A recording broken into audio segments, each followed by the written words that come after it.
Nobody has more respect for women than I do. Nobody. Hillary Clinton wants to abolish it, believe me. She wants to abolish our Second Amendment. I think they didn't deny it. I don't think anybody denied it. Other presidents did not call. They'd write letters, and some presidents didn't do anything. Many people have come out and said I'm right. You really do have to ask yourself, where does it stop?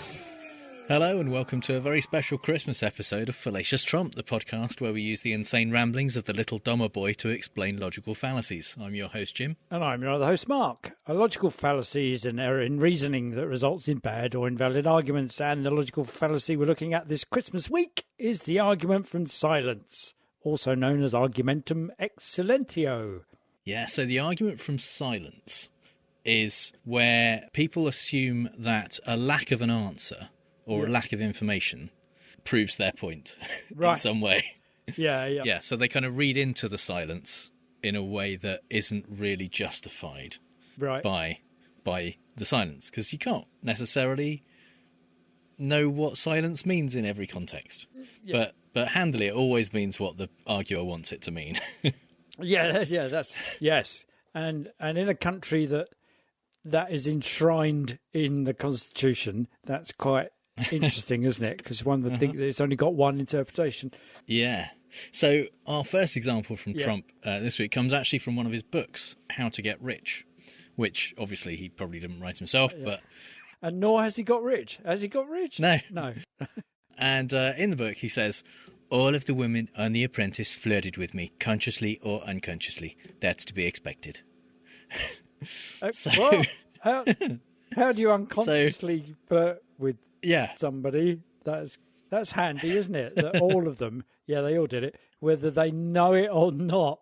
Yeah, that's what they did. So that brilliantly gets past the idea that people could say, I didn't. Of course I didn't. It's ridiculous. Because you say, people who actively didn't flirt. Yeah. You not only didn't say you were flirting, you didn't even know you were doing it. But of course, because I'm me, that's to be expected. He compounds it. He kind of adds literally insult to injury by saying that's to be expected. It's only to be expected given the fine figure of a man that I am, fine figure of two or three men, that he is. Yeah. So he's very much, I think, reading into there stuff that wasn't said and probably didn't happen. Yeah. Yes, and kind of wishes that it had. It benefits him in that way. Yeah. At least it benefits his ego, at least. So. Yeah. The second, Mark, you've already alluded to in terms of the Constitution, and it's the Fifth Amendment. Her staffers taking the Fifth Amendment, how about that? And her ringleaders getting immunity. Now, she has people taking the Fifth Amendment. 4 people plus the guy who illegally did the server. He put in the illegal server. So there are 5 people taking the Fifth Amendment, like you see on the mob, right? You see the mob takes the Fifth. If you're innocent, why are you taking the Fifth Amendment? Like on the mob. Like on the mob. Like you see on the mob. Yeah. That show, the mob. The mob. Yeah, that real. He's talking. Real reality. He's talking about Hillary's kind of Benghazi investigation. I think this was probably the 7th investigation they did into Benghazi, but it brought up the whole kind of email server thing, and he's talking about 5 people who took the Fifth Amendment. I couldn't find 5. Right. I could find only 2 of people who actually worked for her who had, including the guy who set up her server. 2 people also who worked for the company that kind of ran the server, who didn't work for Hillary. That's the extent of the people that I could find. And it was explained at the time that the reason that, in particular, the guy who set up the server didn't want to answer questions was because, Trump yelled about witch hunts for so long. This had been ongoing for several years, the Benghazi investigation, and they had found absolutely nothing. Yeah.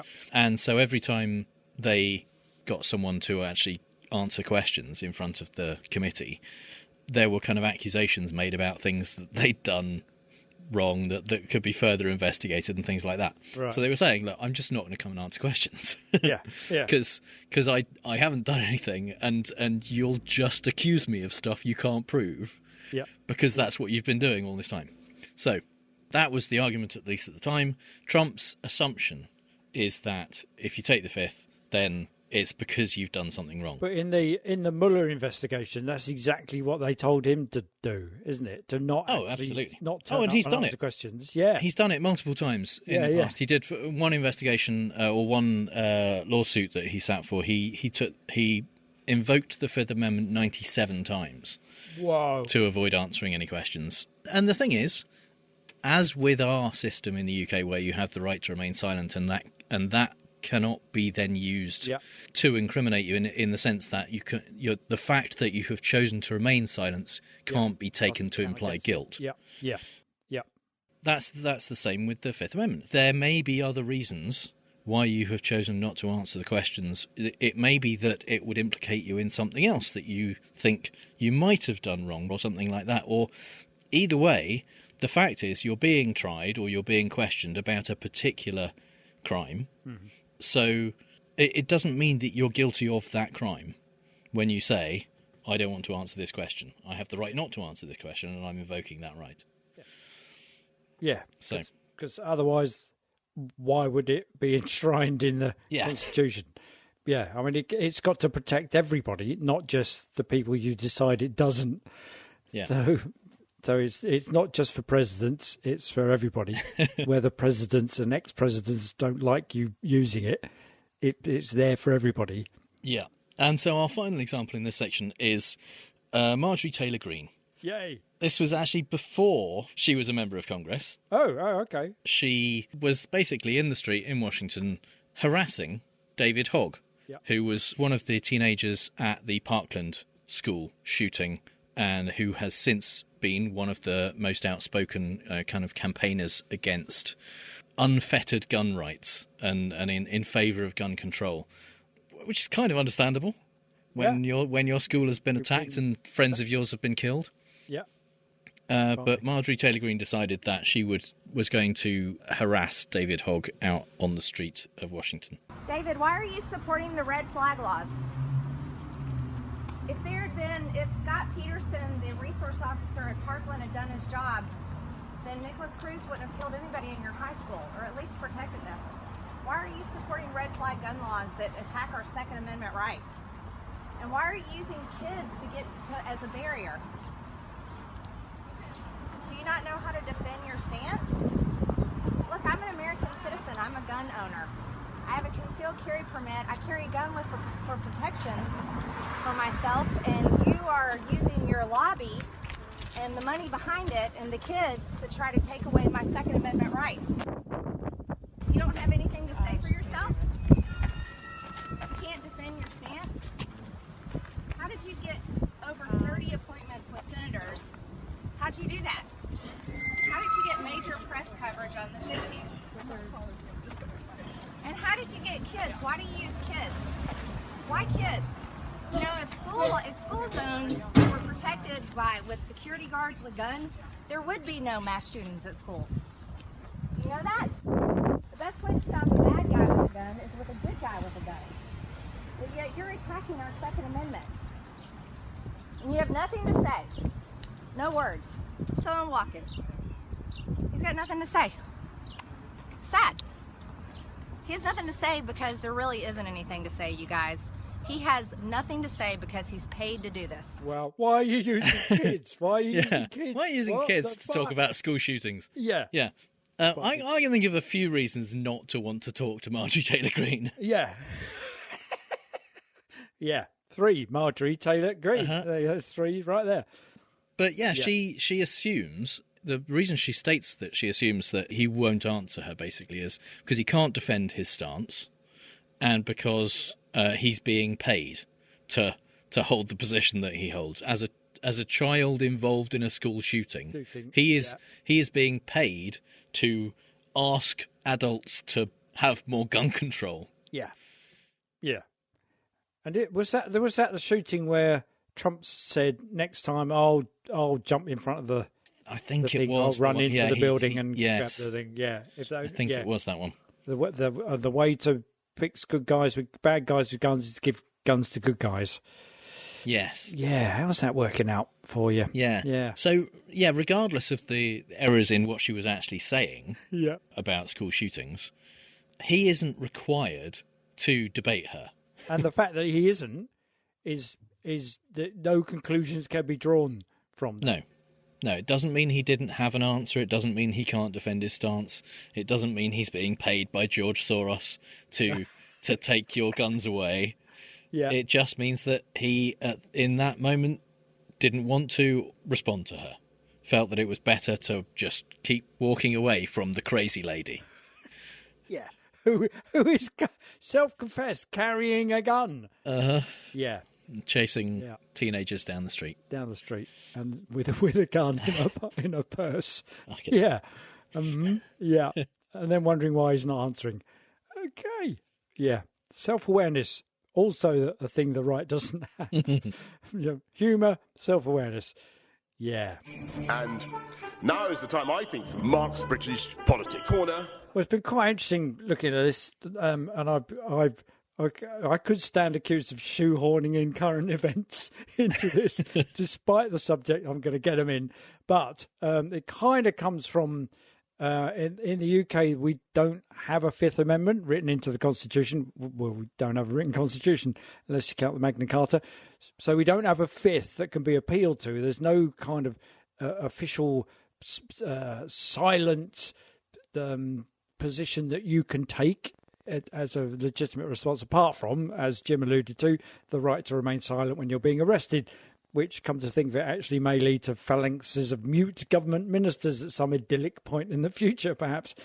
But anyway, in April this year, Cabinet Secretary and Head of the Civil Service Simon Case went before the Public Administration Constitutional Affairs Committee, where he was asked about the row over who paid for the refurbishment of Prime Minister Boris Johnson's Downing Street flat, and more specifically, who leaked the story. And notwithstanding that this has been under investigation for 5 months at this point, he simply can't answer anything for the following reasons. Just because something isn't a criminal offence doesn't mean there aren't national security issues involved in the or classified matters, rather, I should say, very specifically, in relation to how that investigation is conducted, and that's why I'm unable to comment. I'm genuinely not trying to frustrate the committee, but I am constrained in what I can say. My answer is the same as before. I can't go into these sorts of details relating to an ongoing inquiry. But again, you're inviting me to comment on the detail of an ongoing investigation, which, as I've said, I'm under constraints relating to classification, etc. And so I'm afraid I can't go into these sorts of details. It is not out of rudeness or disrespect to the committee, but there are constraints on what I can say in this forum. I can only apologise to the committee again for these constraints I'm operating, and which is why we have, which is why, with the Prime Minister's permission, we've been updating the Speaker on Privy Council terms. The Speaker is not in charge of scrutiny of the functioning of the civil service. This committee is, and our chairman is. Look, I mean, I'm very happy to pick that up with the chairman and the relevant authorities. It sounds like a potential way through. And again, I understand, apologise for having to frustrate what are legitimate lines of inquiry. So he's at great pains, actually, to say nothing, but also at great pains to cover himself by saying there's nothing to be implied from the fact that I can't say anything other than the fact that I'm under constraints not to say anything. So he keeps saying it's not out of disrespect for the committee, nor is it because he's trying to frustrate their inquiries. I mean, the net result is he's doing exactly that. But they're not to imply that from his silence. They're not to infer it. Yes, exactly. And also note that I guess the equivalent of the taking the Fifth Amendment, or the argument from silence, or the kind of appeal to I need to be not answering this question, is when people like him in government or in politics invoke national security, or like he says, classification, etc. And you think, oh, well, that's all right then. I can't tell you this because of classification, etc. Rather than, I've got nothing to say on the matter. But he clearly has got loads to say. Also note that he needs to ask permission of the Prime Minister to begin any investigation. And from a Prime Minister who, he had to get permission to go and report to someone that is clearly not in charge of his department. And this committee is, in order to skirt round any kind of scrutiny of the things. So all of the things that he's begging them not to infer can only be inferred by the fact that he's doing this. I haven't listened to your other clips yet, but he's no one at this point is committing the fallacy in that they aren't inferring stuff that can't be inferred from the silence. Yep. But he is. I see where it is, because he is kind of heading it off before anyone before anyone gets the opportunity to do that. He's seeing that's right, and actually in the entirety, he's there for like 40 minutes, doesn't answer a bloody thing, and they don't actually infer. They just continue to ask questions of him. So in a way, he kind of tripping over his own silence, I think, or lack of silence. If you can be silent by filling the space with words, Boris apologising all not the time, speaking. and Trump. Exactly. Yeah, we'll come in shortly too. Yeah, but what's interesting about it is that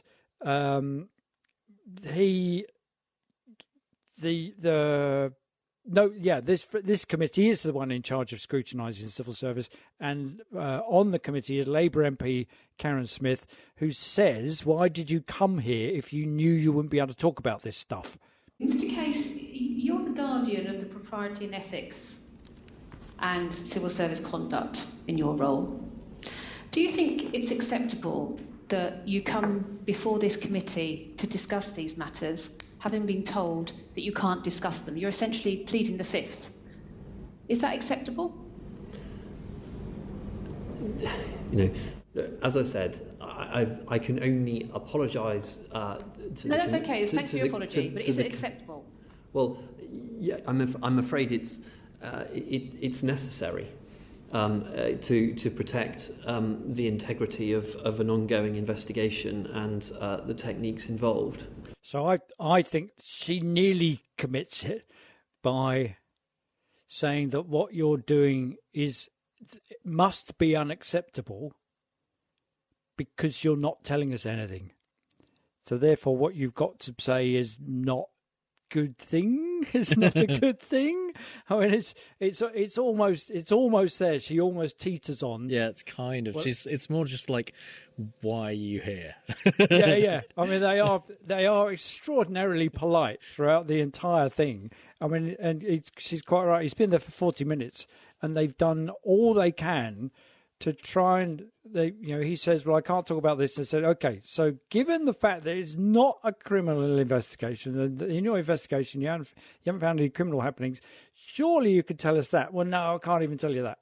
And so they kind of, I mean, there is lots of inference to be had, and I'm not sure that, given what we now know, I'm not sure that we would be committing the fallacy. Well, we would, but by saying, well, actually, the fact that you're hiding all of this stuff and the fact that you're skirting around the very committee that's supposed to scrutinise this stuff, and you are supposed to be investigating things to uphold the morals of and the operating standards of the government, and you aren't. The fact that you're going around this in such a opaque and oblique way infers that you've got something to hide. Implies that you've got something to hide. Yeah, absolutely. So you can commit this fallacy, of course, by inferring something that you don't have all the information to infer, and still be right. You've still done something illogical or committed a fallacy, even if you turn out to be right about it because it didn't logically follow from the information you had. And of course, it isn't necessarily fallacious if the reason that you infer a particular thing from silence is because you have other evidence to assume that thing. Yep. If you're only basing it on the silence, on the lack of an answer, that's where it's a problem, and there's no logical basis for you to go one way or the other. But yeah, it doesn't mean you can't ever make any inferences, and it depends what those inferences are based on, as well as the lack of a forthcoming answer. And actually, in a way, another member of the committee, Tory MP Jackie Doyle-Price, I think goes a bit far and commits the fallacy when she's talking about the leaked phone messages in this brief clip. Because, of course, the fact it's not on their phones doesn't mean they're not guilty of the leak. And you kind of go, okay, yeah. I'm going to continue to push back. I don't think that's the fallacy, but also I don't think she's wrong. What she's not saying, if she was saying that the fact that it's not on their phones means we can assume that they've deleted it from their phones, for example. Yeah. That would be fallacious. All she's pointing out is that absence of evidence isn't evidence of absence, which is fair. The fact that they haven't presented us with the evidence that this thing happened doesn't mean it didn't happen. It just means we can't prove it using this method, which is valid. And I guess an invalid response to that would be, well, no news is good news. We haven't found anything, so that must be fine then. Well, we'll come back to no news is good news. Oh, right, okay, that's the classic inference, isn't it? Yeah. So, I mean, the thing that one would be right in all these kind of implied inferences or inferred implications. This week, he actually did resign, having been asked to also investigate the legality of parties being held at Number One during lockdown, after he categorically stated he knew nothing of such gatherings happening. And the reason he resigned is because details emerged of a party that he himself hosted in room 103 of the Cabinet Office, which began at 5:30 and was listed in a digital calendar invitation to a Christmas party. And at that time, on December 17th, 2020, household mixing was banned in London. He has remained silent on the matter. It really feels like if you are that person, if you hosted a party last year and they said, okay, we want you to investigate whether any parties were hosted last year, you might say, I don't think I'm the best person for this job. I think I'm the right one to do that. Yeah, you'd kind of, but then... But you'd have to be really confident it wasn't going to come out. Yeah, yeah. But again, that's a sort of similar thing, because it's a bit like when Trump grumbled that, who was it who recused himself from?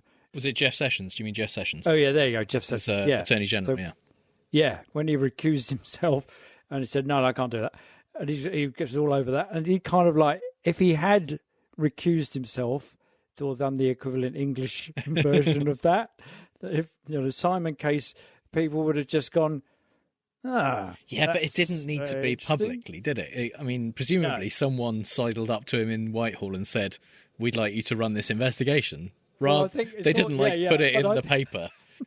No, we're thinking of asking Simon. But I think that's kind of his job as cabinet secretary, is to look after the morals and the smooth running of the government procedures. And when you're part of the problem, you kind of So I think he did the usual. He did the usual thing and said, "I've become the story," rather than "I'm guilty as charged." Yeah. So whilst he's remained silent on the matter, when asked about this kind of desperately incriminating rule-breaking party stuff and the real-world impact on the Cabinet Office, the unprecedented defeat in the Shropshire by-election and the rebellion by his party on the restrictions vote, Boris can't be silent. He doesn't, like we were saying earlier, he says nothing but fills the space. Instead, what he does is appeal to journalists to be silent about it. So I'm just going to shoehorn this stuff in because it's funny. So Here he is on the actual anniversary of Simon Case's Christmas party, answering Sky News' Sam Coates' question. Do you think the absolutely cavalier approach to lockdown rules by you and your staff in Downing Street played a part in last night's defeat? Basically, what's been going wrong, Sam, is that in the last few weeks, some things have been going very well, but what the people have been hearing, is just a constant litany of stuff about politics and politicians and stuff that isn't about them. Prime Minister, it sounds to me like you're quite clearly blaming the public for being focused on the wrong thing and the media for reporting the wrong thing. So you trying to change the sleaze rules in favour of you and your colleagues, which triggered the by-election, which caused this defeat. Yes. Do you accept hands up responsibility for that? Yeah, I do, because I think it goes back to exactly what I was just saying, Sam, which I think it comes into the overall category of politicians talking about ourselves and those issues and seeming to be focused on those issues at the expense of the things that really matter to people. Final question. Tory MPs are saying publicly that conversations have begun about your future. If it was in the interest of the Conservative Party, would you resign? Sam, that is exactly the kind of question that qualifies, that breaks the golden rule. What we're focusing on is getting the job done. What we're focusing on is trying to make sure that we not only have a... That's absolutely brilliant. It's like, brilliant. Mr. Prime Minister, are you a massive hypocrite? Enough about me. Let's talk about you. Yeah. And it's the whole thing. He kind of says he's blaming the entirety of the media. Well, not the entirety of the media. The Sun dutifully pushed this story to the sixth page. He's blaming them for being silent on the good things that they're talking about. So he's saying, the reason you're doing this is because you, like us, are focused on politics and politicians, and nobody's interested in that. They're all interested in the good things we're doing. Why are you not telling them about that?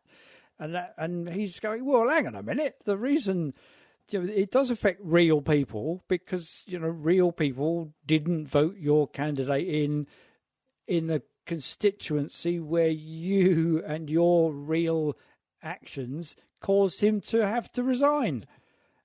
Nobody's interested in hearing about laws we may have broken. Exactly. And then he denies that he's doing that, and then he gets really angry and about that. Oh, it's just brilliant. He gets these are the questions you can't ask, and you need to concentrate on the things that you've been silent about up until now. Why haven't you done that? And that's a bad thing.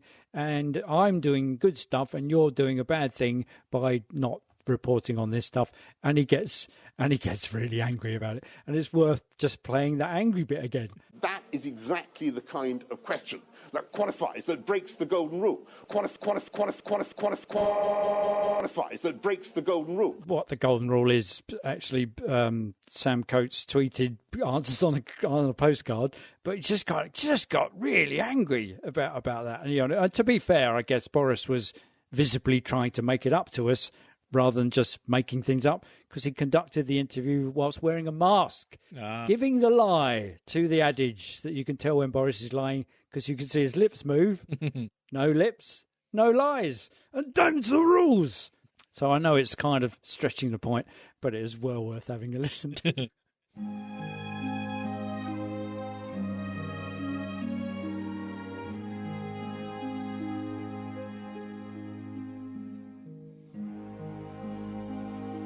Silence them, the whole of them. I'm not calm, and I'm not bright. Round on the media, live like a child. Wholly reliant on fallacies in the wild. Look There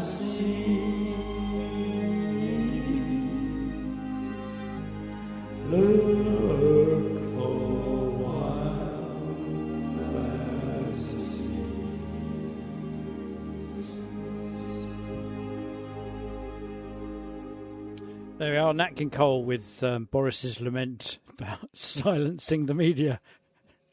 See, I usually can't predict what song we're going to have for the Fallacy in the Wild, but doing a Christmas episode of Argument from Silence, I was Got to be that. It was 80% sure it was going to be that. Yeah, so, yeah. Absolutely. yeah.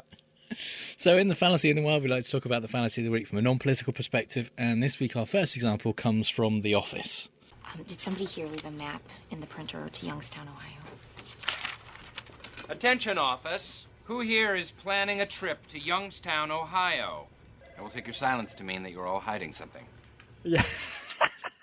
There you go. Yes. Yeah. So because exactly no one instantly owns up to who is going to Youngstown, Ohio, they're all hiding something. Yeah. I'll take your silence as they're all hiding something. Yeah. I mean, that's that. I think that through the entirety of that, the kind of standards committee thing, that's the implication, is the reason you're going to extraordinary lengths where he's making all sorts of noises that aren't actually words.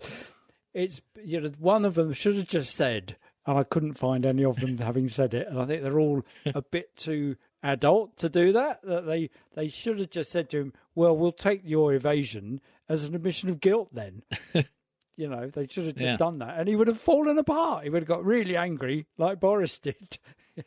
Yeah. It's exactly the kind of thing. Yeah. So our second example comes from Catch-22. We've featured Catch-22 in this section before, and but this is another section in which they are being given a briefing on an upcoming bombing raid.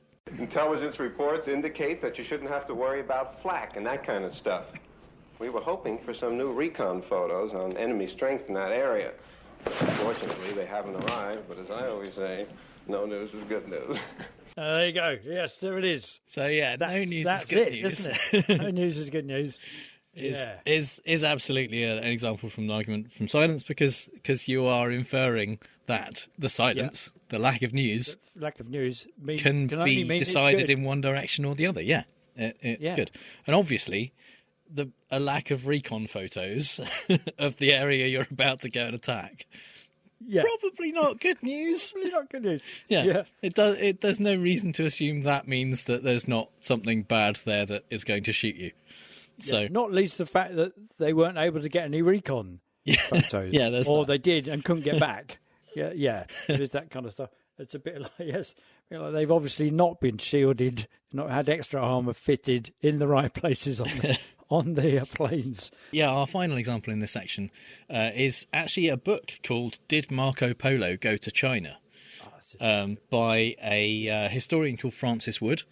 And this is a book from 1995, and she... I know, I was thinking it was like 1850. Yeah, no, this is quite reasonably recent, where she basically questioned the kind of established wisdom that Marco Polo not only went to China, but spent like 15 years in the court of Kublai Khan. And the reason that she questioned it is because in Marco Polo's writing, there's things about China he doesn't mention. Right. Such as... things like the Great Wall of China, which is pretty big, and you would think he would mention it, but it's not. It's not in there. He doesn't mention chopsticks or tea or foot binding or various other things that she thinks. If he really spent that much time in China and was trying to write stuff about what China was like, he would have written those things in. Now, that's not an immediately fallacious argument. There is kind of some reasoning behind it that it's not just that he didn't mention these things, but that he was there for a long time. He was writing about how China was different to the Italy and other places, and these are things of great significance. The big differences, yeah. It doesn't take into account the many things he did write about that hadn't previously been written about by Westerners that he couldn't have really known without having gone to China and spent time there. It doesn't take into account that he brought back paper money or various other things that he is credited with introducing to the West from his time in China. And basically, the majority of serious historians who have looked at her claims and who have looked at the other available evidence don't agree with her. It doesn't rule it out, but it's one of those things with fallacies where sometimes it's just about probability, and it kind of adds evidence in one direction.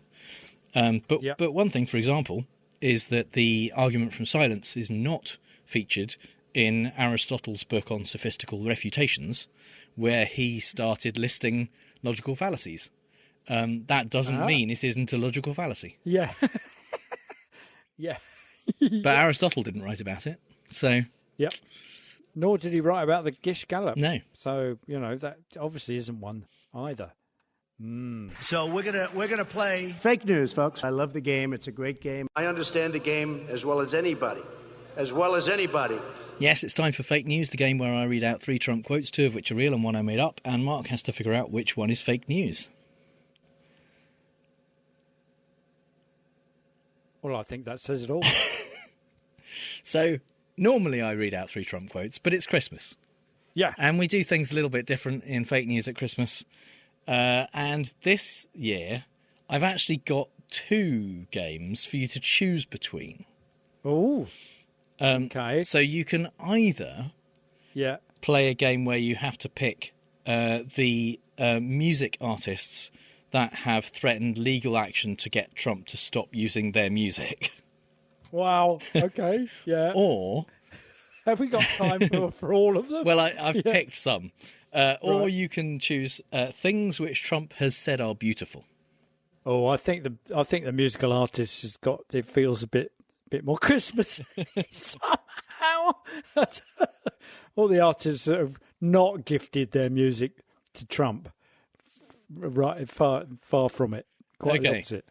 Okay. So I have a list of 10 music artists who 5 of whom have threatened legal action. At least some have actually tried to take him to court, or at least issued cease and desist orders. Wow. But 5 of them have threatened legal action. And some of them are dead. In some cases it may be their estates. But and 5 have not. So what you have to do is pick the 5 you think have threatened legal action, and if you get 3 or more of them right, you get a point. Yeah. Ooh. Okay. So there you go. So the artists are the Yeah. Bachman Turner Overdrive. Yeah. The Backstreet Boys, Celine Dion, Right. Creedence Clearwater Revival, Frank Sinatra, Neil Young, R.E.M., Tom Petty, The Village People, and The Who. Wow. I want to know what the songs are. Yeah. Okay. I think that The Who would have had something to say about that. And I wonder what the song was. Was it? Won't Get Fooled Again. Okay. Okay. Right. Yeah. Okay. So I'm going to plump for The Who. So yeah. And REM are those kind of guys. They would have something to say about that.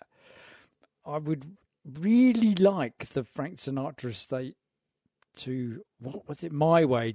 Definitely, he's got to have at some point played My Way as he slid down a slope. So I'm going to have that one as well. I will tell you, these are all artists he has played regularly at his rallies. So it's they are all examples. Whether they've of sued him to stop, Oh yeah, and he did do The Village People, didn't he? But would they be that concerned to actually stop him?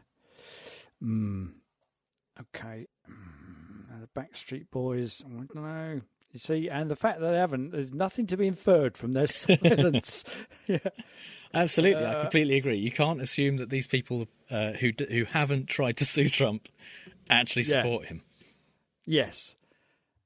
So I'm doing the opposite, which is the fact that they have said something about it. means they're the kind of artist I would quite like. Okay, so Bachman Turner Overdrive. That's You Ain't Seen Nothing Yet. I suspect the baby. Yeah, and are they? As I'm doing it the right, are they the kind of band that would object to that? Don't know, because they've getting 19 years, and as we all know, everyone moves slowly to the right as you're getting older. Right, Neil Young. Yeah, because Tom Petty's dead as well. Okay, I'm gonna plump for Bachman Turner Overdrive, and oddly, the Village People, because basically he's not a blue collar worker, and neither are they, but they represent blue collar workers, and yeah, so that's my 5: Bachman Turner Overdrive, Frank Sinatra, REM, the Village People, and the Who have all sued Trump to get him to stop playing their music at his gigs. So we'll go through them in order. Yeah, and I'll be really surprised if they're not. Yeah. Bachman Turner Overdrive. Yeah. He did play You Ain't Seen Nothing Yet repeatedly. Yeah. They have not really even complained. As far as I can tell, I'm appalled by that. I'm going to tear up all the albums. the other thing I would say is that the people who are in the list who have not tried to sue him also have not publicly objected. There's a whole other list of people who've publicly said stop it, but not actually tried to take not done anything about it. But the 5 who have not taken action in this list have remained silent. See, I'm being led by the fact that I quite like that song, and ergo, if I like them, then they must be the kind of people that I like. Yeah, which is a circular argument, I admit. And yeah, well, I'm appalled by this. And we're committing the fallacy by saying not only have they not said they haven't even said anything about it. They've not said anything. So that you draw your own conclusions, but I think these questions should be asked. So you also think Frank Sinatra, or the estate of Frank Sinatra? Yeah. They have not tried to sue. Really? It was My Way that he used. Yeah. The extent to which that became an issue was that Mia Farrow tweeted, Frank Sinatra, I think Frank Sinatra would have loathed Donald Trump. And Nancy Sinatra responded to say he did. Excellent. When questioned about his use of My Way, Nancy pointed out that the first line of the song is "The end is near." Nice. So nice. Yeah. No, true enough. But also Frank Sinatra, possible mob connections. Yeah. Not particularly known for his socialist views. But yeah. Oh no! I've got this. So that's two wrong. REM. You also think would have responded with legal action, and they did. Please don't let me down, boys. Oh, thank God for that. So it started off in 2015 at a DC rally with Ted Cruz. Trump used "It's the end of the world as we know it," and Michael Stipe tweeted. Go fuck yourselves, the lot of you, you sad attention-grabbing, power-hungry little men. Do not use our music or my voice for your moronic charade of a campaign. Nice. That's properly... And then went on to sue them. Well, he continued using the music. So 2020, eventually, REM's Mike Mills tweeted, "We are aware that the president continues to use our music at his rallies. We're exploring all legal avenues to prevent this. If that's not possible, please know that we do not condone the use of our music by this fraud and con man." So wow. That's saying it in the strongest possible terms, isn't it? No, and that's kind of, again, no self-awareness, and now the end is near, and it's the end of the world as we know it. Yeah, he doesn't always pick the best things to represent. No. Okay, Village People. Moving on to the Village People. Yeah. Because didn't he do YMCA? He's done YMCA and Macho Man repeatedly. Right. That's right, yeah. Okay. And initially, the village people were fine with it. They just basically didn't want to get involved. They didn't necessarily agree with him, but they were like, okay, whatever. And they've got their pensions to consider, so, you kind of think they're getting royalties. Following the protests after the death of George Floyd, when Trump tweeted, when the looting starts, the shooting starts, Victor Willis of the Village People said, if Trump orders the US military to fire on his own citizens on US soil, Americans will rise up in such numbers outside of the White House, he might be forced out of office prior to the election. Don't do it, Mr. President, and I ask that you no longer use any of my music at your rallies, especially YMCA and Macho Man. Sorry, but I can no longer look the other way. And they issued a cease and desist letter at that point. So, but has it worked? I mean, given the fact that Trump sues people left, right, and centre, and people kind of ignore it. He's largely ignored most of the people who've tried to stop him. Depends whether he has any kind of respect for them at all. Dee Snider of Twisted Sister asked him to stop, and he stopped. There are others. So they look frighteningly. Like they could do you some damage. Well, Dee Snider was on Celebrity Apprentice, so I think maybe he kind of got to know Trump a little bit. I don't know. Right. Anyway, or at least where he lives. Yeah. So you've got 2 right and 2 wrong so far, and it all hinges. All hangs on the Who. On the Who. Come on, Pete, don't let me down. Yeah. And the Who. Yeah. Have not said anything about Trump using their music. What the fuck? Pete Townsend, you media whore. Jesus. Or someone who doesn't want to get involved in politics. Yeah. No, it's silent clearly means he's worried about his pension fund. What the hell? No! Yeah. You would think that you would... Oh, what? So what did he use? What did he play? Don't Get Fooled Again? He's played a few Who songs actually. Pinball Wizard was one of them. Right. Don't know why. Right. But there's the few that they haven't come out publicly. Either way on that, so we can't infer their views. Because there was a similar thing with David Cameron and the Jam. I think the British post-punk group, post-mod punk group. And I think Paul Weller had a lot to say about it. And the Clash as well, all of whom are dead. And just like everybody in the kind of punk rock community just went, they didn't say, please don't do this, but they just kind of went, you're lying. You're not the kind of guy, you've never heard of the Clash. You don't, what? Yeah. You went to Eton. Just... Give over. You're a Frank Sinatra man, straight up and down. No, well, I'm appalled. So the others, the ones you missed. Yeah, who did? I bet Celine Dion did. Celine Dion didn't. No. Oh, right. No. Canadian. Creedence Clearwater Revival. Yeah. Trump used the song Fortunate Son multiple times, which is very ironic. And John Fogerty said, I wrote this song because as a veteran I was disgusted that some people were allowed to be excluded from serving our country because they had access to political and financial privilege. I also wrote about wealthy people not paying their fair share of taxes. Mr. Trump is a prime example of both of these issues. The fact that Mr. Trump also fans the flames of hatred, racism and fear while rewriting recent history is even more reason to be troubled by this use of my song. And sent a cease and desist order to him. That's excellent. Yeah. Cool. Yeah, it's a song about privilege and people getting stuff they haven't done any work for. It's so weird. And not in a pleasing way. No. Not in a kind of, this is all right, this is what everybody should do. This is an unacceptable system. About it. Should be ended. Yeah. Yes, exactly.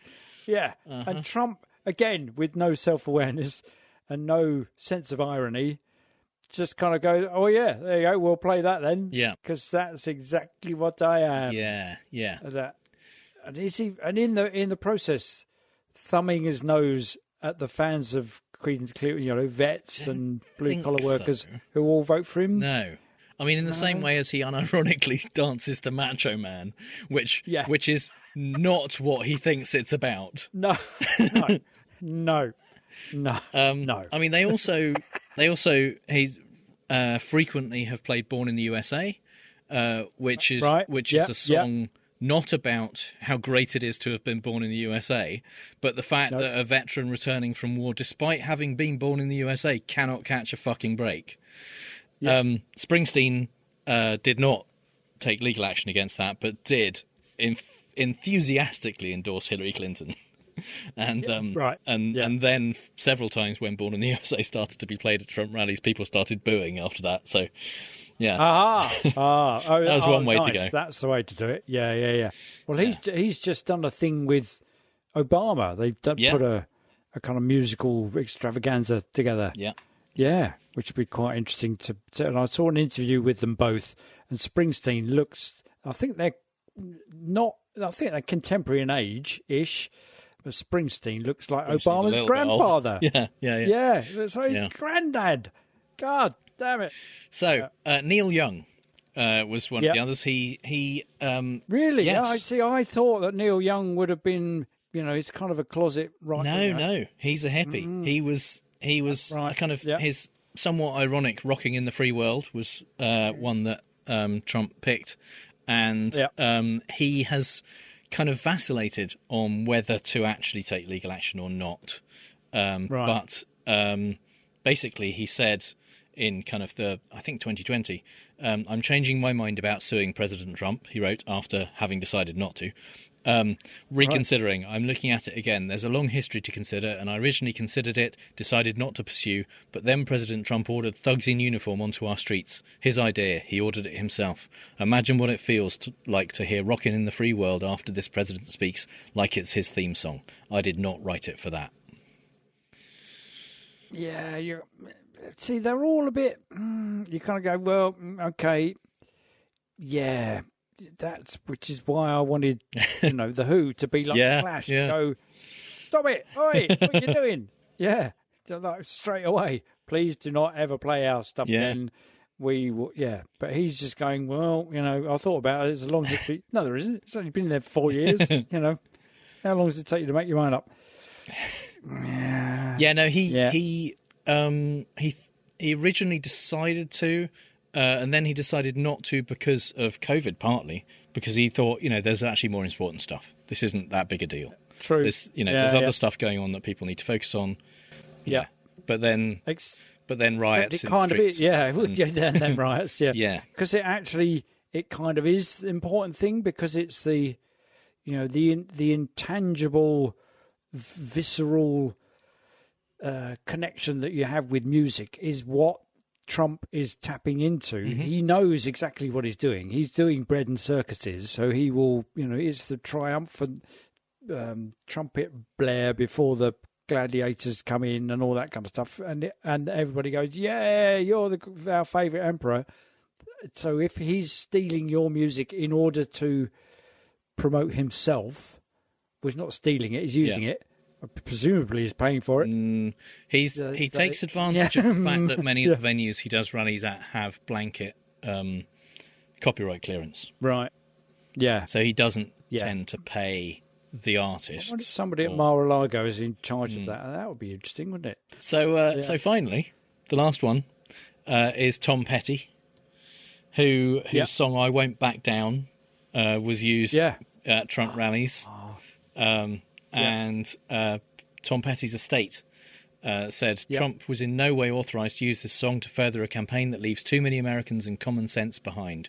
Both the late Tom Petty and his family firmly stand against racism and discrimination of any kind. Tom Petty would never want a song of his used for a campaign of hate. And they further went on to say it was about underdogs, and that's not what Trump is, and all of that kind of stuff. Yeah. So nice. So it's all that stuff is properly. Well, apart from Frank Sinatra, maybe it's properly blue-collar worker stuff, isn't it? It's about struggling in the USA at the hands of an administration or successive administrations don't actually care about you, will exploit your labour and your loyalty and send you off to war and send you off to work, but won't support you when you come back. Or a lot of it was need kind help. of 60s and 70s protest music. So yeah, it's weird. Yeah, all the stuff that Trump would have heard. Yeah. Up. So, but I mean, there were many other examples that I could have picked. There was Linkin Park, Phil Collins, Rihanna, Pharrell Williams, the Rolling Stones, Andrew Lloyd Webber, various others. Also Eddie Grant, the reggae artist. Wow. Yeah. Various others that objected but didn't take legal action, including Adele and Springsteen, as I mentioned, Guns N' Roses, Leonard Cohen, Pavarotti's estate, and also the Beatles, or at least the estate of George Harrison. Wow. Because Trump, or at least at the Republican National Convention, Trump's daughter, I think, came in. Yeah, Ivanka came in to Here Comes the Sun. Right. Which is weird. You would think Don Jr. would come into Here Comes the Sun. But well, yeah, exactly. Yeah. Or Trump would come into My Sweet Lord or something but yeah, like that. The estate of George Harrison tweeted, the unauthorised use of Here Comes the Sun at the RNC is offensive and against the wishes of the George Harrison estate. If it had been Beware of Darkness, we may have approved it. Or piggies. Yeah. So yeah, nice. Yeah. There you go. Wow. So unfortunately, you only got 2 out of 5. So you don't get a point for that one. Damn. But it is interesting how immediately I'm disappointed in the ones that didn't do anything. yeah. Because I'm inferring from their silence, that they're pro-Trump. Consequently, as a result, that they're, or even the ones that didn't sue him, that just said something and then kept quiet. I don't know. Like Adele, I kind of almost heard myself. Oh, she was another one who enthusiastically supported Hillary Clinton and said, "Don't vote for him," but didn't actually take legal action. So that's probably the way to do it. That's a good move to actually, on Springsteen's part, to just go, vote for Hillary, so that when he gets played, everybody boos. That's quite cool. Yeah. So unfortunately, that means you're still on 41 out of 80 now, but it is Christmas and it's time for playing games. So for patrons, since I've already written it anyway, we're also going to do the beautiful game. Righto. Yeah. So if regular listeners, if you want to hear this, you'll have to become a patron, unfortunately. But for patrons, we will continue on and play the game of things that Trump has called beautiful. Yeah.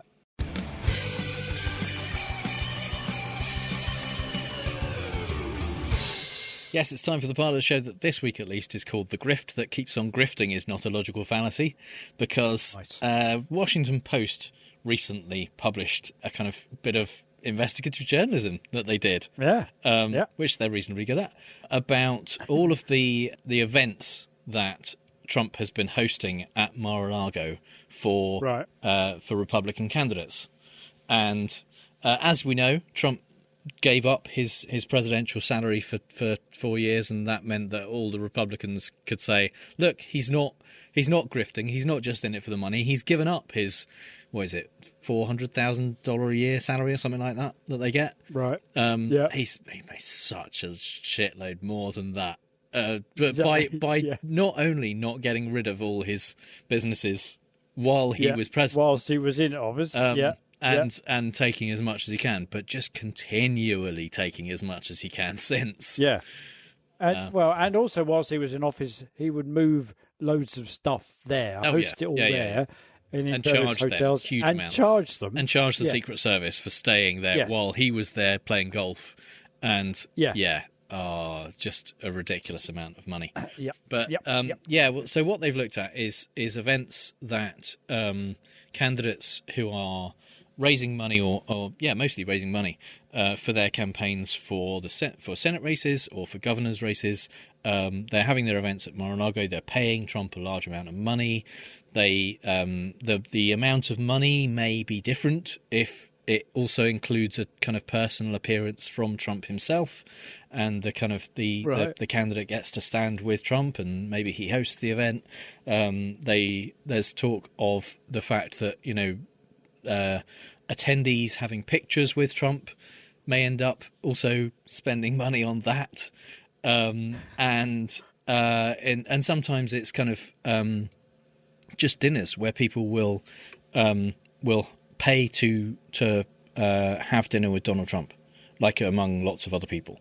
So they describe one event where he was Trump dined at his private Florida club with about 20 couples, each of whom paid $250,000 to the Make America Great Again super PAC, which is a group run by close allies of the former president. And with super PACs, there's not much restriction on how much people can donate to it, and there's very little restriction on what the owners of the PAC can do with it.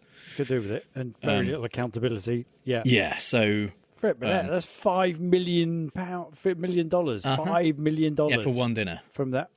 Wow. Jeepers creepers. Yeah. And there's also possibly an expectation, possibly linked to the amount of money that people spend, or you know what they do, that he will endorse them in their Senate race or their House race or their governorship race. And they found that of the 20 Republican candidates who held events at Trump properties in 2021, I think it was 12 or 13, were endorsed by Trump for that position by the time their event came around. Which is just it's just pay for play, isn't it? It's just but it's kind of it feels not unlike Cash for Questions or Cash for Peerages in the UK, but it doesn't seem to carry the same level of corruption as that implies, because his entire kind of power in this is based on him saying, "Oh yeah, I endorse this candidate for this particular position, either on the Senate or as a governor or whatever," and that still carries some weight. That's what's kind of appalling about it, is that the Republican National Congress will stump up money, or the GOP itself will think that this is worth investing this amount of money to get Trump's approval, so it just shows you how much power Trump still has over the Republican Party, and how such a lack of imagination on the part of the Republican Party is that they can't see a way forward without Trump. No, absolutely. So, you know, he's raking it, which is just as well. He is his hand over fist. It's ridiculous. He's kind of a after dinner speaker. You know, the kind of stuff that erudite previous presidents can go on a lecture circuit and stuff like that. Trump's not going to do that. He just goes and moans about stuff. It made me laugh out loud at one point. He said he's even got a picture book about his presidency. So there's Obama, who's written 3 volumes of memoir. He's on a lecture circuit. You know, he could write, but he speaks in poetry. Let's face it. You know, he works with Springsteen. Trump has got a picture book. Yeah, but he wrote all the captions himself. Some of them are even 3 Spelled words right. long. Yes. Some of them are even polysyllabic. Yeah. Some of them aren't just, this is me with that guy. Me with someone else. Me standing next to something. He's standing next to something else. I know, that's the kind of the scary bit, is that they're not worried about throwing this amount of money. They're not. They're kind of doing it with their eyes shut, aren't they? They're just going, right, this will get us the endorsement we need. We'll just throw the money at him. Yeah. And and the thing is, he doesn't have to do anything. Traditionally, and it obviously varies depending on kind of the scope of the event, but traditionally a lot of fundraisers were held at the homes of wealthy donors. So, like, supporters of a candidate who have a huge mansion or, a house in the Hamptons or whatever, would have a fundraising event and they would invite all of their wealthy friends along. But those people don't get paid for hosting the event. No. They are that's part of their donation to the candidate that they either like or want some political power over once they get into office. For whatever reason they're doing it, they are giving this to the candidate. Trump is saying, yes, I support you. It will cost you £175,000 to have your event here.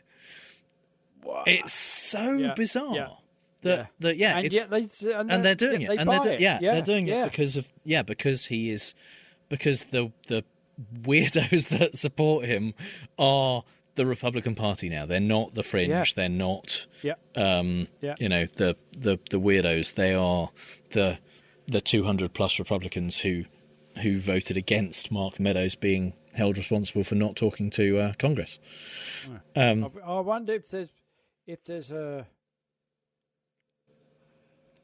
if it's because there's no going back. I mean, how was the Republican Party when Bush was there? How was it before Trump? The whole thing's been turned on its head so much that they've got no idea how to go back. Yeah. It is weird because there were a lot of surprising things about January 6th. For me, one of the most surprising things was that senior Republicans did not use that as an opportunity to say, that's it. Enough's enough. Yeah. That would have been an ideal time if any of them had any integrity at all left and any desire for their party not to continually move further and further to the crazy town. That would have been the time to say, we've supported Trump. We've kind of given him our all. We've voted in things that he wanted us to do. It's time to say he lost the election. We have to move forward. We have to work with the Democrats. We have to not do this to our country. What are you people doing? This is, it's time to stop. That would have been the ideal time for that. He's no longer in office. He's been voted out. All this is it's a rubber stamping exercise. It's just a traditional and yet they absolutely kind of thing. Would have lost some support for that. Yeah, but there's a lot of Republicans who've walked away from the party because of Trump, who would have thought, okay, it's safe now to support Lindsey Graham or whoever again. That it would have been an ideal time to do that, but it was a watershed. It was like Sandy Hook for gun control. Once you can move past elementary school kids being slaughtered and say, now isn't the time to talk about gun control, you're never going to have that conversation. You're never going to do it. And if you can get past January 6th and still say, we support Trump and his followers. To the extent we'll pay him, £400,000 to host stuff with him. What would have to happen? And seek out his endorsement. I think even if one of the legal cases against him goes how we would like it to go, and he ends up in serious legal trouble, I don't know if that's even going to be enough for some people. Although Mitch McConnell has been making noises about the January 6th committee this week that while he was very much against it and encouraging people not to join the select committee and things like that, he is now saying, since actually the Mark Meadows text messages and the emails and things came out, he's been saying, well, it's interesting to see who was involved and who was in on the planning of things on January 6th, and the public should hear about what the committee finds and things like that. He's been making quite kind of supportive noises about that stuff. Christ knows if it means he would actually do anything if Republicans were sanctioned or they wanted to vote for sanctions. Exactly. Yeah. It's I mean, it's a similar thing happening in the UK with, at what point is the watershed? So when Boris lost the by-election, when his cabinet secretary resigned, when the photos came out about the parties that we talked about in the last episode, that's, the people are going, well, that's it. We're going to give you one more chance. You need to change your ways. And he won't. He hasn't for decades, so he's not going to. And at what point do they move past that? And it becomes, well, the same thing happened with Thatcher and with Major, where they just kind of, or it certainly happened with Theresa May, where there were just machinations in the background when it got too much, but they're not. It's not a kind of public revulsion on the part of the party to say it's got too much now. We need to go back to where we were. They've kind of they've crossed the Rubicon. They've gone that far. If you can get past January 6th and still say, actually, Trump is fine, then you think, well, that's it. There is no going back. So you've just got to. They will just become worse and worse. And the same thing happened with the Tories when they prorogued Parliament, when they shut down Parliament in order to prevent scrutiny of their methods. That was the moment when many people in the party went, well, that's enough. But it had no effect. And the only thing that did have an effect recently was when they wanted to put in place some public health measures against the onset of Omicron to protect people from dying, basically. And that was the moment when they went, oh no, that's gone too far. And you think, well, what kind of that's where they draw the line. Have we now got? yeah, what? Yeah, and that's just that's what's behind this investigative journalism on part of the Washington Post, is actually we're seeing that the hub around which the Republican Party spins is Trump. Yeah. And they're until he dies, they're kind of stuck with that. That's the horse they've put their saddle on. That's it. They've kind of gone, right, this is where we're at. It worked last time, so anyone he endorses is going to have some kind of weight in the argument. This is how we completely continue to capture the hearts of the voting public. Yeah. Do we want to talk about Melania's NFT, or should we? Let's talk about Melania's NFT. So Melania's also getting in on grifting.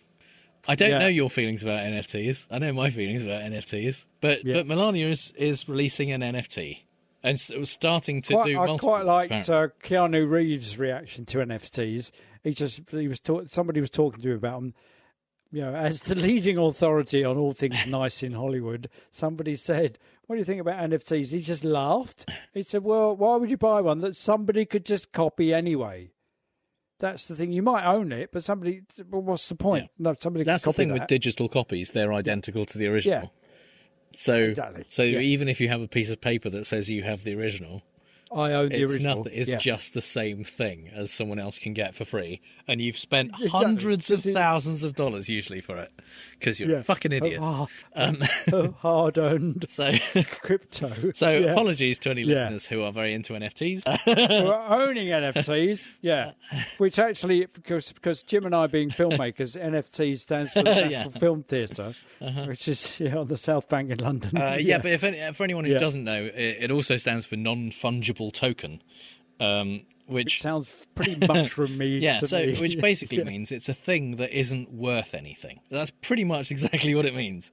It's something you can't use to as money. You can't use it. It has no value to anyone else. Because fungibility, the fungibility of money is the fact that you have money and it can be used. You can be used to do multiple different things. You can buy something with it, and the thing you buy with it is worth something. NFTs are usually art, and and they are incredibly expensive, and it's usually almost always digital art, which means that that exists as a file, and it's very infrequently a file that only one person has access to, because there are multiple copies of a digital file that other people sometimes can just download from online, and then they have exactly the same thing you have. As soon as you show it to somebody, because that's the point of having an artwork, is that you can show it to somebody. It's not just an investment thing. Yeah, and as soon as you do, and the medium on which it's displayed is and people copyable. who kind of think that NFTs are sensible make the argument of things like, well, if you take a photo of the Mona Lisa, you've basically got the same, an image of the Mona Lisa. That's not the same thing.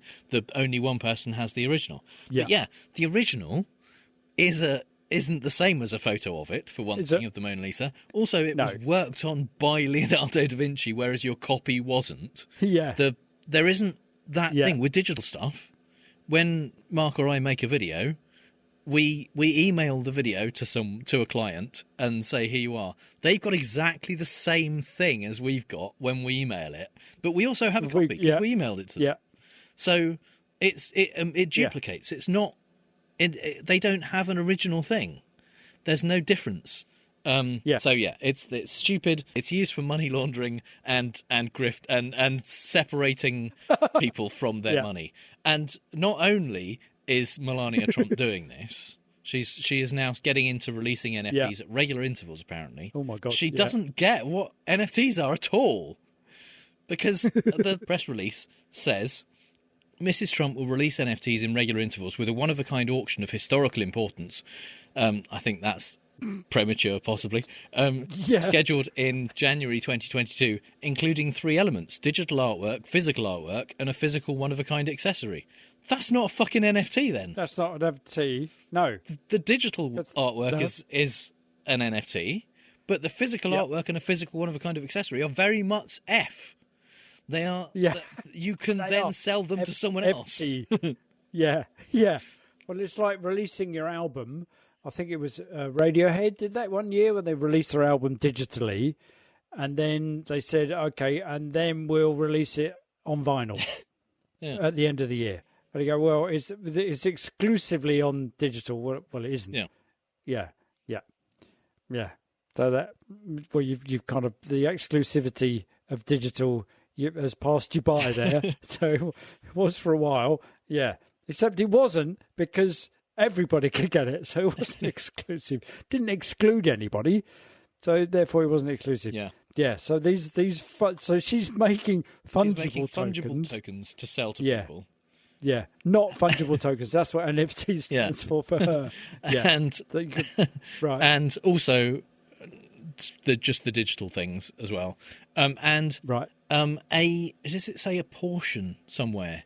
A portion of the proceeds from the Melania Trump NFT collection will assist children aging out of the foster care system by way of economic empowerment and with expanded access to resources needed to excel in the fields of computer science and technology. So it's all for charity, because some of the money that people are paying Melania Trump for useless, worthless shit, some of that money, an unspecified portion, will go to children in the foster care system, working on programming and software development to point out to her that this isn't, the NFTs are pointless. It doesn't bloody work. Yeah. So you kind of go, it's all for charity is a much more attractive proposition that it's some of it's for charity. Yeah, because you can't expect someone like Melania Trump, who is paycheck to paycheck, to give all of the proceeds of anything she does to charity. That would be insane. She has to cover her costs. Yeah, and is the NFT? Is it a picture of her with "Do you think I care"? Or the first one she's releasing is just a kind of a watercolor of her eyes. Oh, okay. Yeah. It's not. Mm-hmm. Yeah, it's a digital artwork piece of presumably And here's the weird Just a thing. big zoomed-in picture. If it is a watercolour, then the artist, Right. Marc-Antoine Coulon, has done a physical thing. He's done a watercolour. Is he then going to destroy that? Well, that's the thing, because there is an original piece of art there. Either it is indeed what they call it, which is a watercolour, in which case he's taken a picture or scanned the original piece of art that he's worked on, and they're selling that one copy of it. The others are, in fact, one of them was embedded in a news article that is about this, so I could have already downloaded it by now if I wanted it. But but one person will get to say they own that, whereas everyone else will just say, "Yeah, I downloaded it. It's free." But also, Marc-Antoine Coulon either has the original thing he worked on, or maybe will destroy it. In which case, that doesn't. Does that increase the value of a photo of the thing he worked on?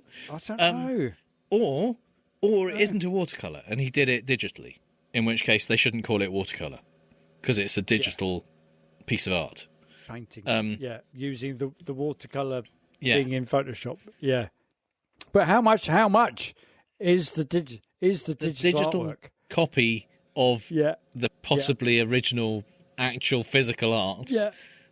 Of the photo of Melania's eyes. Is one sol, which is cryptocurrency. Okay. It's currently worth about $150, which is also weird, given that people who believe that NFTs are a thing will spend hundreds of thousands of dollars on utter bullshit. Yeah. So she's got to be churning them out. If she's going to make massively, how is this going to help the kids? Some dollars to go to some of it to go to charity. The kids are only getting a portion of the proceeds of that. Presumably, Marc-Antoine, the artist, has to get paid at some point. There you go. Or at least put in a claim for his watercolours. Yeah. $150 seems like there's not going to be much left for the kids. No, not going to go far. So it feels like she doesn't know what she's doing. But the NFT platform is supported by Parler. Yeah, so there's also good. that. Yeah. In case you needed another reason to think this was a really bad idea. Yeah. And finally, some things we really don't have time to talk about this Christmas. Back in our very first Christmas episode, we talked about the war on Christmas, which we discovered is very much a war that's being fought by one side, who are desperately roaming the snowy battlefields looking for an enemy to come and attack them. Trump is pretty sure he single-handedly won that war, recently repeating the claim that nobody was saying Merry Christmas until he brought it back.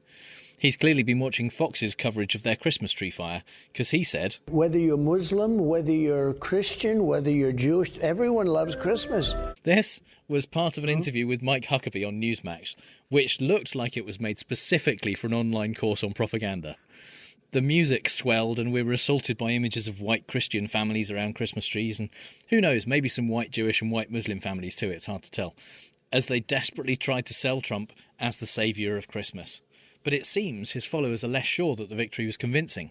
A recent poll from Fairleigh Dickinson's University in New Jersey found that 37% of Americans still believe there's a war on Christmas, which is up from 29% in 2013. Wow. And the single biggest predictor of how people voted in this poll is whether they voted for Trump in 2020. 71% of Trump voters are convinced we're coming for their sugar plums, compared to only 14% of Biden voters.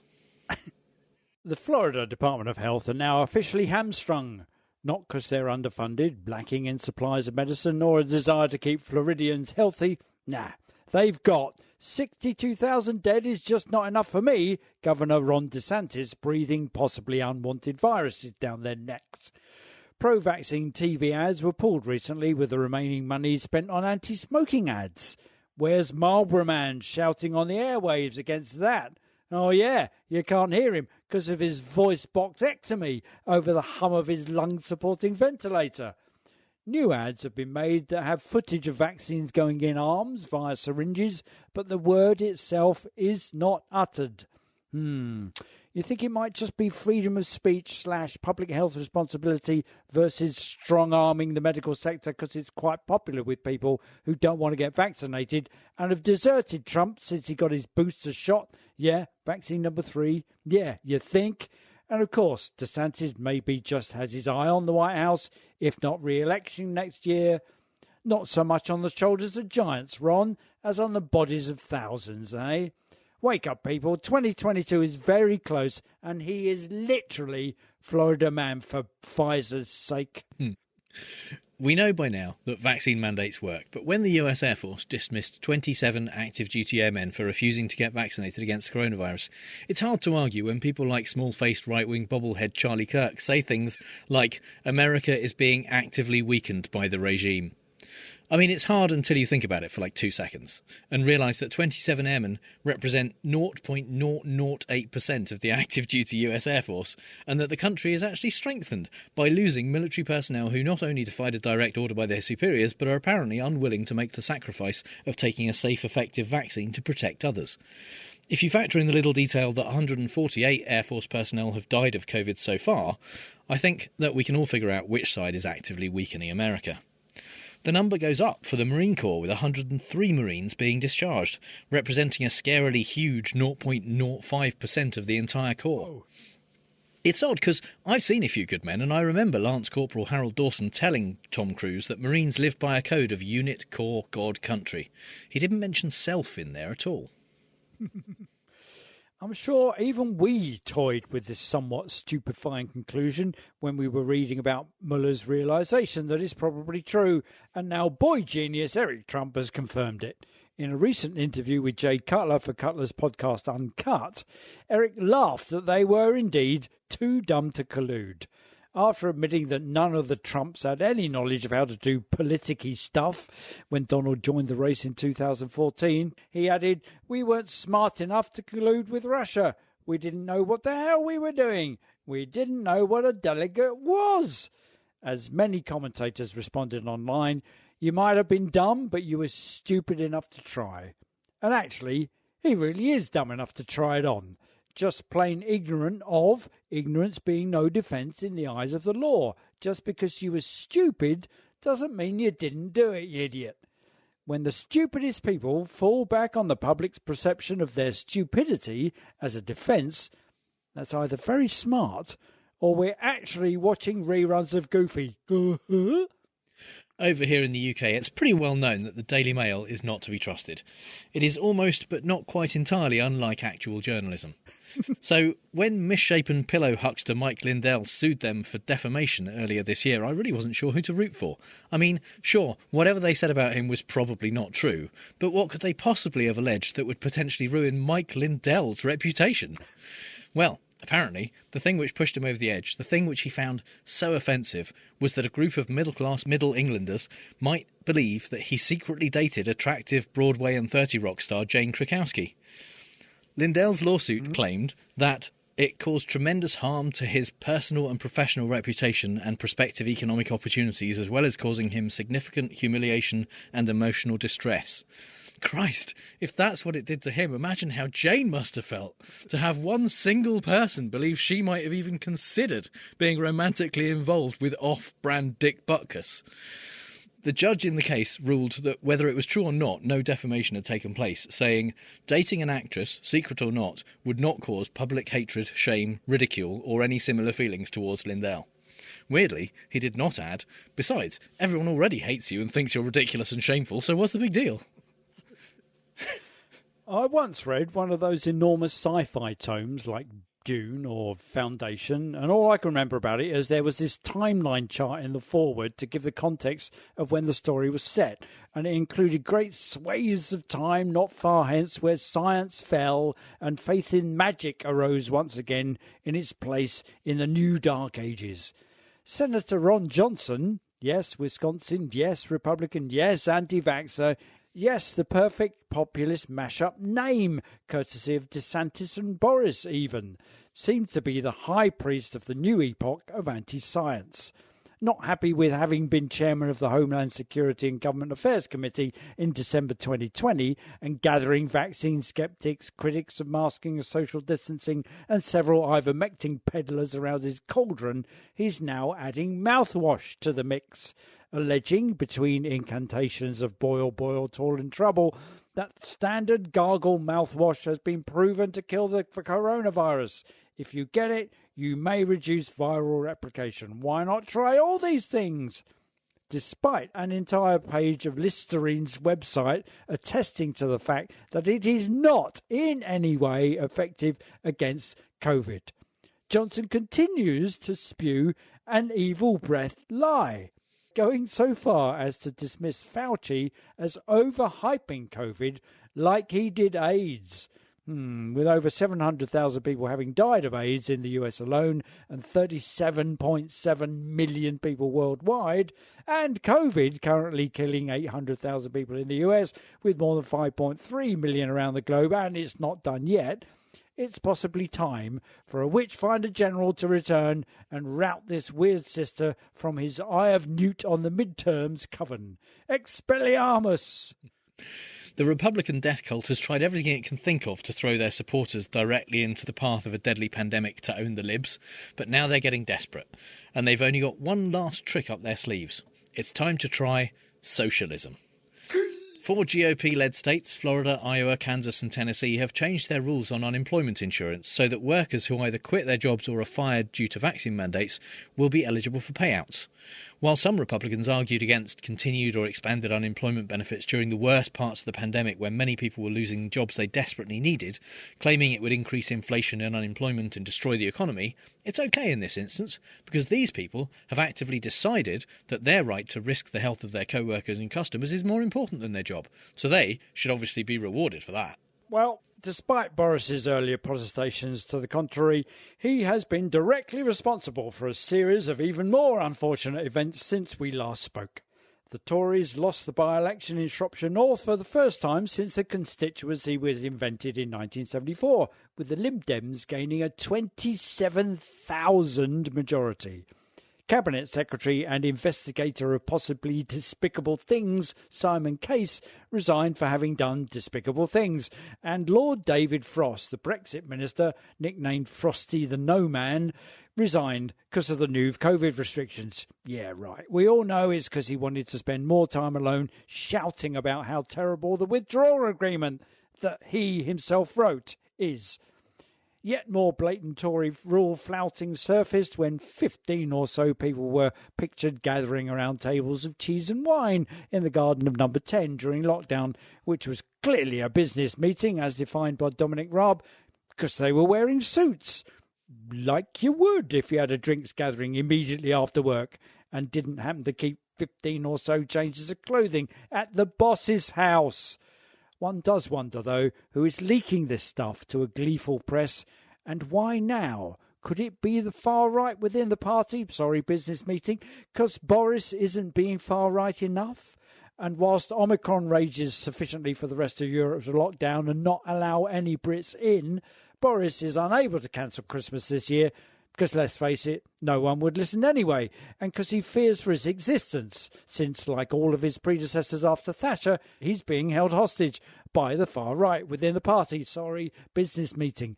We are assured, however, that the Conservative Party, sorry, business meeting, will not be holding a Christmas party, sorry, business meeting, this year, nor will they be playing all tomorrow's business meetings by the Velvet Underground. At it. My favourite meme recently has been a picture of Prince with the caption, "Tonight we're going to have a business meeting like it's 1999. Excellent. We're going to have a business meeting like it's 1999. That's excellent. Yeah. So that's all the bad arguments and faulty reasoning we have time for this year. You'll find the show notes at fallaciousTrump.com, and if you hear Trump say something stupid and want to ask if it's a fallacy, our contact details are on the contact page. If you think we've used a fallacy ourselves, let us know. And if you had a good time, please give us a review on Apple Podcasts, Stitcher, or wherever you get your podcasts. And you can support the show at patreon.com/ftrump, just like our newest patrons, David Paish and Michael Stevens, our Strawman level patrons, Kaz Dewey, Steve Bickle, Schmutz, Mark Reiki and Amber R. Buchanan, and our True Scotsman level patrons, Andrew Houck, Max Beaver, and our top patron, Lauren. Thanks very much for your support over the past year and beyond. It's been fantastic. Thank you very much indeed. Thank you, everyone, and a very, very Merry Christmas to all of the Christians, Jews, Muslims, and anyone else who loves Christmas. Yeah. And even if you don't, have a nice holiday. You can connect with those awesome people as well as us and other listeners in the Facebook group at facebook.com/groups/Fallacious Trump. All music is by The Outbursts and was used with permission. So until next time on Fallacious Trump, we'll leave the last Christmas word to the Donald. That's right. Go home to Mommy. Bye. Bye.